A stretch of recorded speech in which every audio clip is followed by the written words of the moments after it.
Anand ડિવિઝનના 7 police મથકમાં ઝડપાયેલ ₹1,47,47,383 ઉપરાંત દારૂનો બેડવા ગામે નાશ કરવામાં આવ્યો। આણંદ તાલુકાના બેડવા ગામ ખાતે બ્રિજ નજીક આણંદ ટાઉન, આણંદ રૂરલ, વાસદ, ખંભોળજ, ભાલેજ, ઉમરેઠ અને વિદ્યાનગર પોલીસે ઝડપાયેલ દારૂનો પ્રાંત અધિકારી અને ડીવાયએસપી જે.એન. પંચાલ સાહેબની હાજરીમાં નાશ કરાયો, જેમાં કુલ 161 ગુનામાં ઝડપાયેલા દારૂનો નાશ કરવામાં આવ્યો હતો।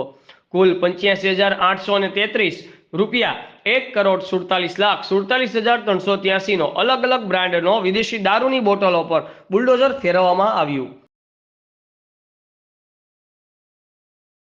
85,000થી વધારે દારૂની બોટલ અને કુલ 1,47,00,000 જેટલા રકમનો મુદ્દામાલનો નષ્ટ કરી રહ્યા છે। એને જે નિયમ અનુસાર અહીંયા મારી ઉપસ્થિતિમાં તથા અન્ય અધિકારીઓની ઉપસ્થિતિમાં આજે તમામ દારૂની બોટલો છે એનો નાશ કરવામાં આવી રહ્યો છે।